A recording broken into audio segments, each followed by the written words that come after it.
Time. Go live time. Hi everyone, and thank you for joining us for Tea Time SEO. Have we all got our cups of tea or coffee and cake ready? Yay, perfect, we do. SEO, have we all got our cups of tea or coffee and cake ready?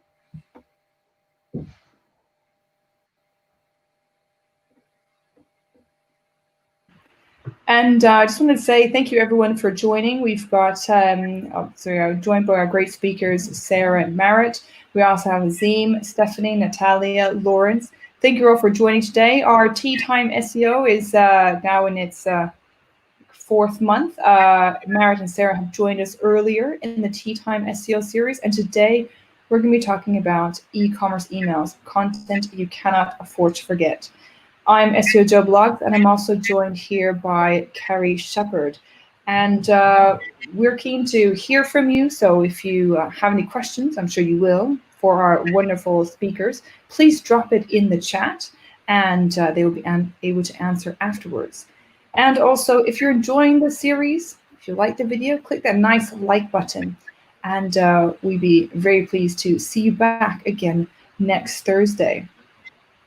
So another thing also about Authoritas is not only do we run Tea Time SEO, but we're also an SEO software platform. So we've just released a new feature called Visibility Explorer, and this allows you to view all your competitors. It can identify the different SERPs, and also you can download up to 500,000 keywords for free.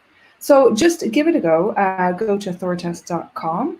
And if you have any questions about it, contact myself, Carrie, or Lawrence is also in the chat today. So without further ado, I'm going to pass over to Maret and Sara, who can be talking to us about those e-commerce emails, the content that you cannot afford to forget.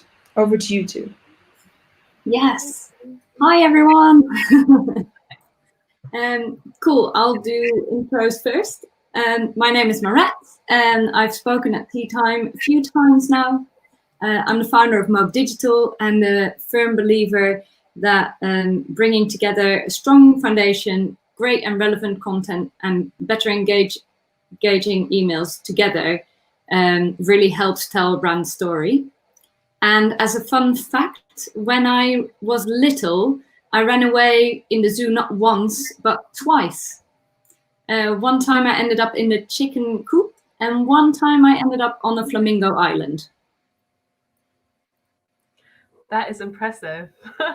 Hi, I'm Sara Marks. I am a crazy cat lady. I am really passionate about digital strategy and communications, and I'm the head of comms and marketing at Rescom, a tech provider for the airport industry. And content marketing, SEO, and email marketing are my jam. And my fun fact is actually that I once met Pope Francis and shook his hand. So you're all now within 1 degree of Pope Francis. You're welcome. Amazing. Wow. I feel blessed. Good. Amazing. So, Sara, we're kind of doing a little bit of a different format this tea time, aren't we? Yes. Because we want to chat about different types of e-commerce email marketing. So I thought let's first have like a little quick recap about why people should definitely consider email marketing, especially if they've got an e-commerce store. And so first up, number one reason is you're building a relationship with your audience. It's a place where your brand can come into its own with its brand voice and the story to tell. Now, besides that, it's a great way to increase your customer lifetime value with more completed purchases and also more repeat purchases possible.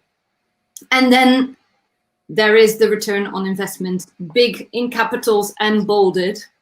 In Campaign Monitor's 2019 annual report, Litmus shared that for every $1 spent, we see an average of $44 return. When some of these emails are automated, your email service provider is doing the work for you, and you become this force majeure online retailer who everyone loves even more. Exactly. Right, so let's dive in. Go on. No, you're fine. You're okay. Go on. Go on. I think you picked this one, Sarah, didn't you? Yeah, I did. Did. So this is one of my favorites. I have got folders in all of my email inboxes, which just are called email ideas or emails that I love. And this one made it in it. And it's from Thoughtful, who are brilliant at their email marketing and a brilliant brand. They've got a really, really strong brand voice. This is them trying to get me to come back and buy something because I bought a card there recently. And it's re-engagement done really, really differently. So what you see there is them giving me a 20% off voucher. And yes, I remembered to black that one out because I've not used it yet and I would like to use it. And I can use it at any point. Yeah, if we go to the next slide, we'll go into why it's such a good idea to do something like this. Mm-hmm. Yeah. So we love it because it doesn't feel like re-engagement, right? So 2 months ago, I bought a card there. And after 2 months, I got this email and I'm getting a perk.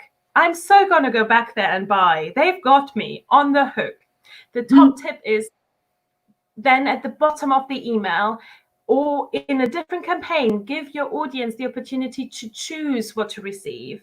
So we've seen really great campaigns around Father's Day, Mother's Day, Valentine's Day, and other sort of holidays that are being promoted heavily because we know that some of these holidays can be a real pain point for the community and your audience. And to be mindful of that is to be ahead in the game. And the next step would be to include an email frequency option at the bottom of the email. So if you're accidentally spamming them because they happen to be in several of your segments, that way they can sort of take control back and you're doing it in a really natural way. Absolutely. I completely agree. And I think this one was you as well, although I love Oliver Bonas's emails. Big shout out to Oliver Bonus. They have nailed the in-email shopping experience to a T. It is actually scary because every email I open is a joy to open. It's interactive, it's fun. It's also like, I'm basically their target audience. This email was a really bold email. The 25% off is a GIF, which is also really fun to include. So if we go to the next part. So yeah, this is the shopping experience, as I said. So the branding is really on point. It's a really clean design. Every time I, as a user, know what I'm to expect there, they always have it segmented to my personalized sort of shopping experience. What have I bought before?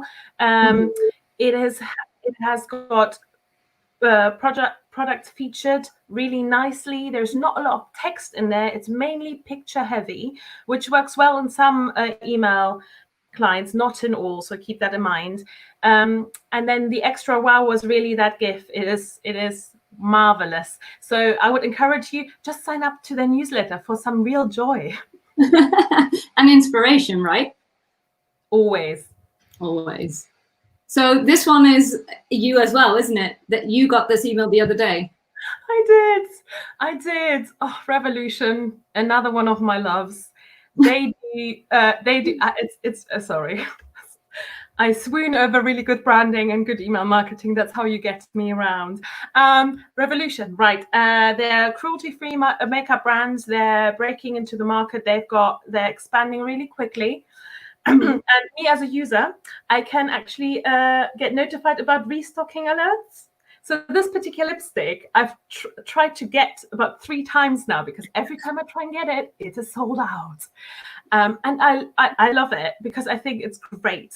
And these emails are really simple for me to do. You know, I just go through and can add it immediately to my basket. The restocking alerts mean you can also not just engage your audience, but you can manage your stock and your demand.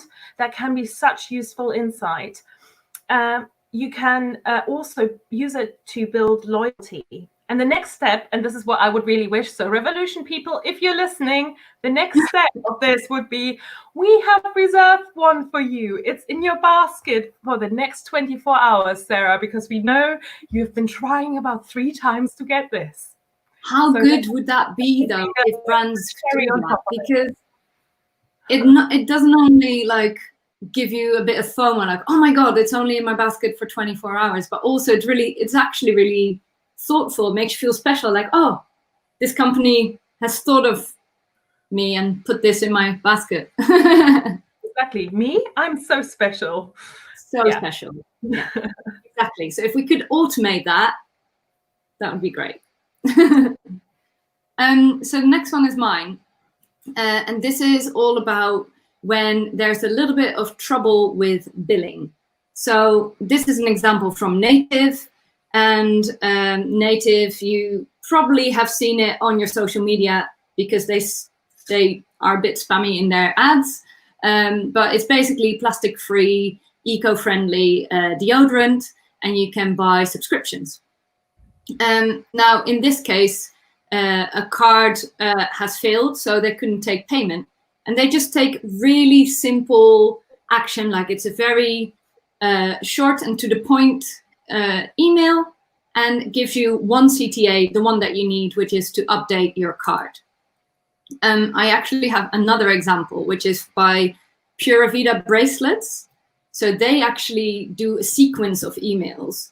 And what I love about this is it's very on brand, like the tone of the messaging is, you know, so bummed that this is happening. It's very it very much keeps in line with brand voice. It's super friendly, but it does, again, sort of invoke FOMO by saying this is your last chance. You need to update your card details now to not miss out. So yeah, it's an opportunity to be really helpful. And this communication doesn't have to be boring. It doesn't have to be something plain, as you've just seen. It can be really lighthearted without being pushy. And our top tip would be to get creative with the copy and use this as a way to learn more about your audience. You know, while someone is there updating their card details, why not ask how often they use this product, for example, especially if it's something like a lipstick, which runs out after some time.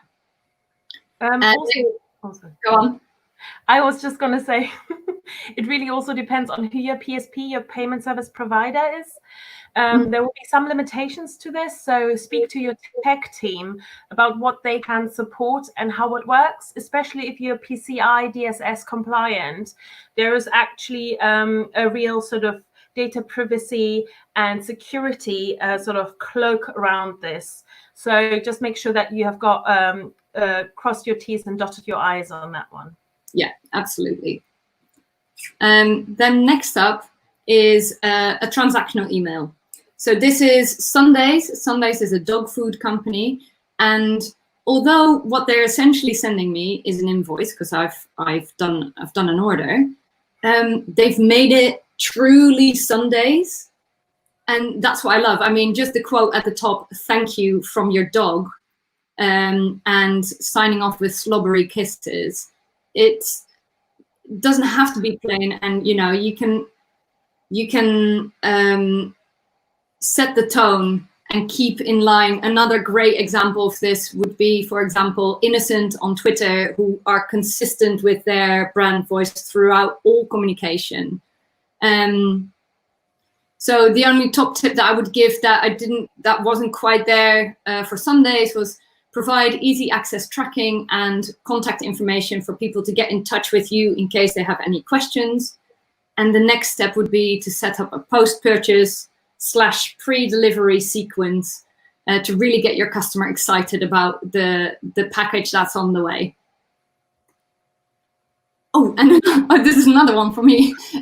And it's another dog food brand. So this is actually about, you know, keeping communication clear when something might not be going great. So in this case, I hadn't realized that my order was delayed yet. It hadn't even crossed my mind whatsoever. But Chewy sent me an email to say, important update, it's to the point, it's not apologetic, but it is telling me, look, there was an issue and this is how we are resolving it.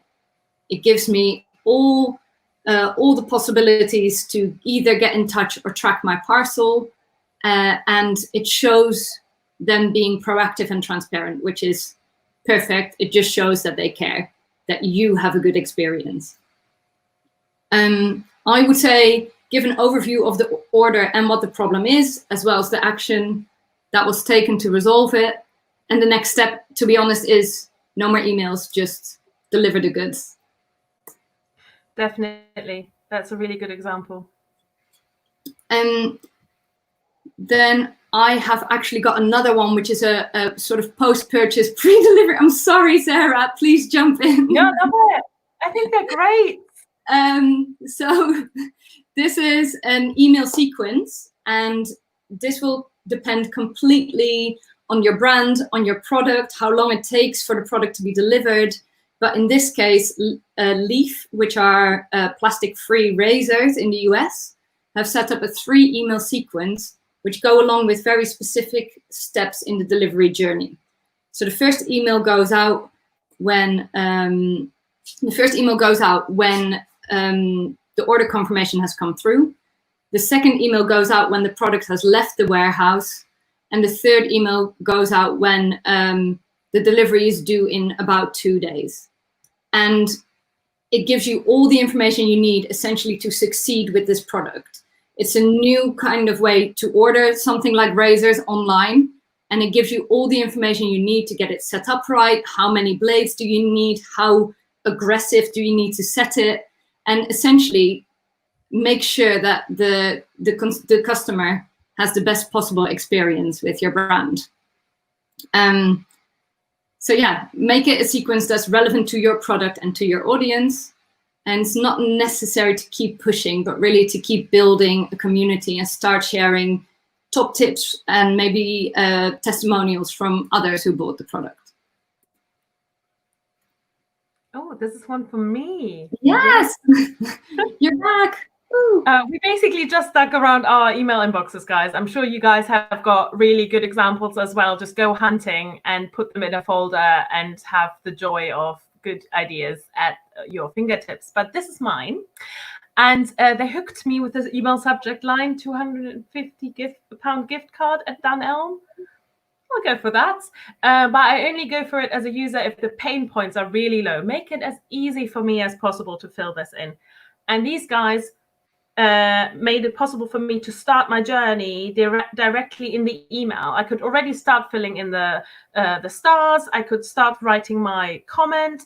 Perfect. I clicked the link to submit it and then had another couple of fields on a website to fill out. I can guarantee you that that conversion rate is higher than when you just directly link out, because just the link out, people are not committed to filling it out. If I've already started filling it out, I don't mind the other 2 fields you're asking me to fill out after leaving the email.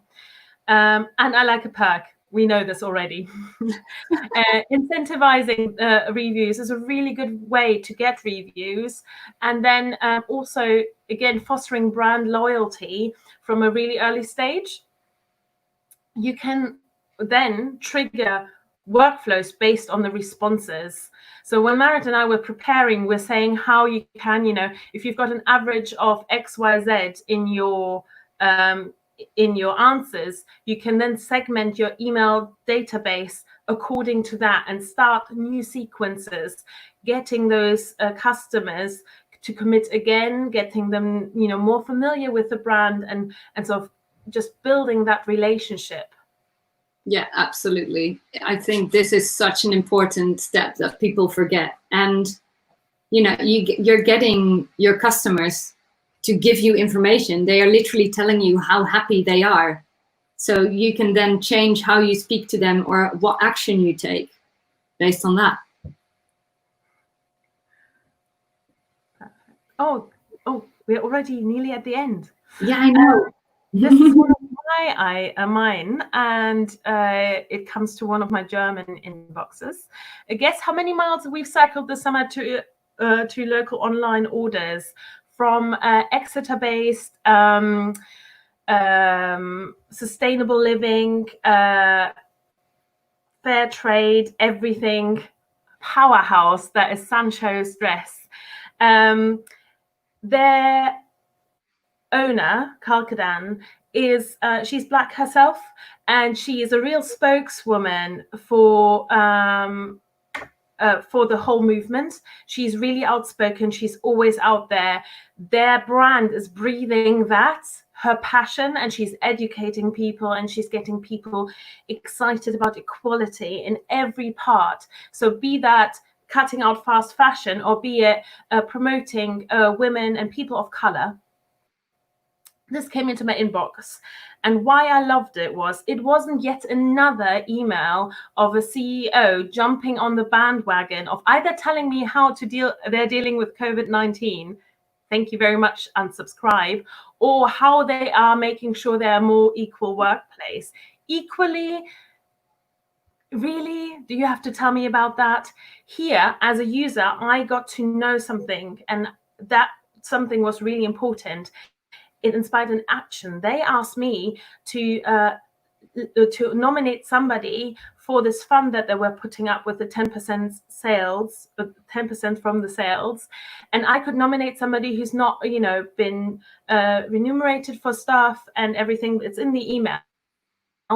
And for me, that was so powerful. Not only is it a sale that they're having in terms of the 10% of everything they sell will go there, but also me as a user, I'm not just doing something good by just buying something, but I can actually act upon it. And that is real change. And for Sanchos, that is on brand and absolutely on point, and a really good way of dealing with a really complicated issue that is currently in the media and that is receiving, lots of attention. But this is a really good way of making the most of your community and just continuing that education. I love it. Absolutely. I love this when you shared this with me. It's action driven. It's essentially showing you where your next actions will go, and you can help decide as well. It's excellent. So I think these are the examples that we have. But do you want to talk through some whompers of emails, like I love this the CEO example. I think I've spoken about that quite a few times, where the CEO of probably my shed has sent me an email to tell me how they're dealing with COVID-19 and how I can still buy from them. What other emails would you say are like a no, or just you need to consider it? Ooh, cold emails. Have a re-engagement flow. If because of COVID and your marketing team most likely being overstretched, you have left your email marketing to the wayside, do not do a blast out for everybody. Re-engage them with like maybe 3 email sequence, introducing your company, what's been going on, and then just drip feed them and ask them to re-engage. And then don't be afraid to cut people off your list. Yes, do it. The last email, but don't push too much. I think people are overly saturated a lot of times. So if you're being smart about it, you can re-engage your followers. That would be mine.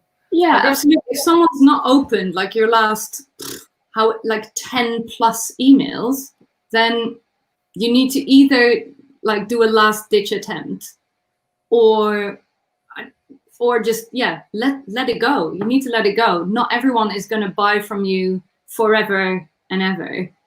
And actually, as you were saying that, I was thinking as well, I've definitely seen some maybe scheduled emails or automated emails that were maybe not that appropriate to go out during the whole lockdown. So definitely keep in mind, if there is something going on that will, not necessarily a pandemic, but something that will affect your audience, have a think about whether this is the right time to email, and make sure that you check any workflows that are on, I'd say.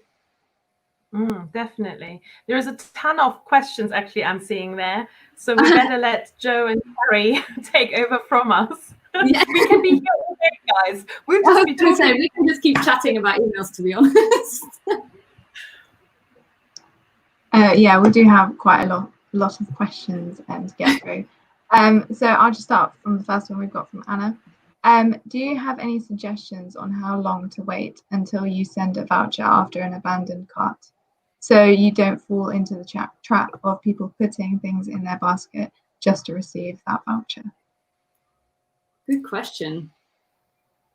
I think that depends on your product, like the buying cycle of your product. I think, like, taking a really simple example, like an ASOS, I know that they keep your items in the basket for about an hour and then they take them out. So it is actually relevant after about an hour for ASOS to email you and say, hey, we're removing these things from your basket now, unless you want to use this voucher and maybe buy it. But that might not be so relevant for, homeware, for example.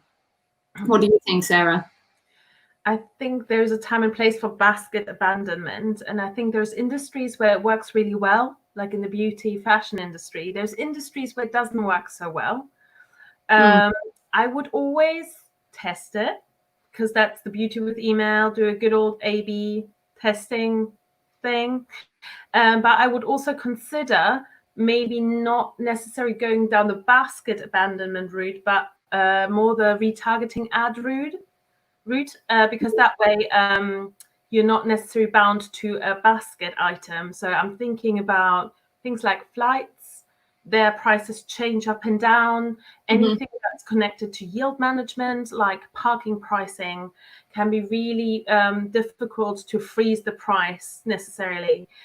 So sometimes it pays off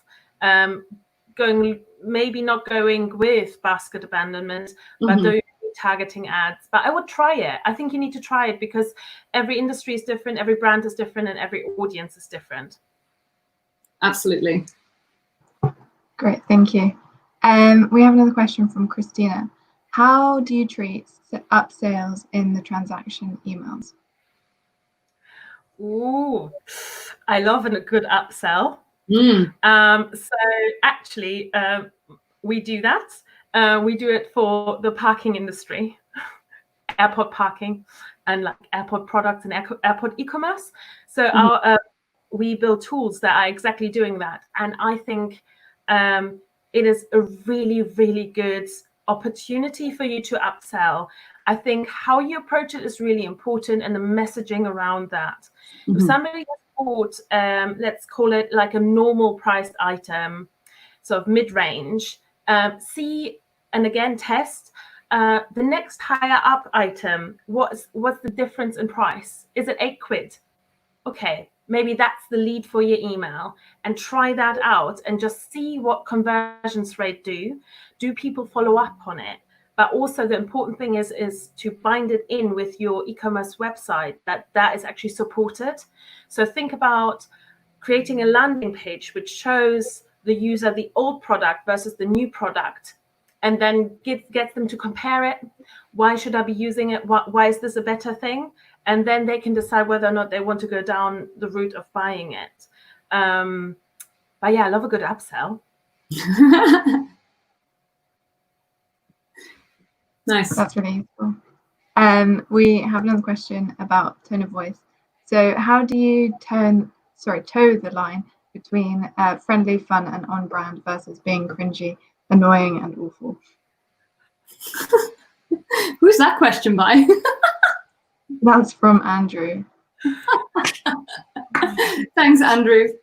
Do you know what? If your tone of voice is cringy, run with it. Just embrace it. Embrace the dad jokes. I think in the end, it is what resonates with your audience is what's right for you. And I'm sure that if you work with a marketing team, they will have done extensive market research or ways to understand, people who convert versus don't convert. And yeah, I think that's part of the broader brand conversation, really. I agree. Yeah, I think it has to fit. Monzo comes into mind for me as a really fun brand that tends to be embracing sort of the dad joke elements of things. Yeah. It has to be fit in, and it needs to feel natural to your audience. But I do think you can go, if you're at the moment a lot more corporate, you can start to loosen up and sort of take your audience on a journey, but don't make it too jarring. Otherwise, you will lose people. Yeah, I agree. And yeah, Monzo is a great example. I love their, retweets of people who've had too many Pret sandwiches. Great, thank you. Well, that's all we have time for today. We have a few more questions, but if you take them onto Twitter, I'm sure Sara and Maret will answer them. Yeah, fire them over. We'll get them. And also, if anyone gets a great email, send it over to us. Like, we are the email nerds that want to know which brands are doing well and also how we can steal those ideas. Yeah, well, we'll definitely be adding some questions. We've got a few ourselves, actually, that we'll just hashtag or just tweet at you and tag you on that. Would you mind going over to the next slide, please, Maret? I just want to say a big thank you to Maret and Sara for coming on Tea Time SEO and giving their time. They came on before, which is great, and Maret was also part of my event Turn Digi, so really like the way that everyone clubs together and shares their insight. Much appreciated, and thank you all to our audience as well for joining us. I wanted to ask who would like to actually be on the SEO Tea Time SEO stage next week. We have Jason Barnard, who's going to be sharing how best to use an API, so how you can unlock those insights. But we are looking for a couple more people. So if you would like to be on the stage as Sara and Maret have been today, please let us know, because we'd be very happy to see you here. And that's next Thursday at 4 p.m. We're running this every Thursday, Tea Time SEO in July. So thank you very much, everyone, for joining us today. And we'll be tweeting out your questions, tagging Maret and Sara here so that they can answer them. And thanks, everyone, for all your comments. Thanks, everyone. Stephanie, Azim, Christina, Andrew, Anna. Yeah, thanks very much. And as I said, if you want to be on the Tea Time SEO stage with Carrie and I, please, just send us a message, tweet, or you can just reply to our tweets, comment on LinkedIn, like our videos, sign up to the YouTube channel, all that stuff. It's great. Thank you very much, everyone. Thanks so much for having us. Thank you. See you next week. Bye.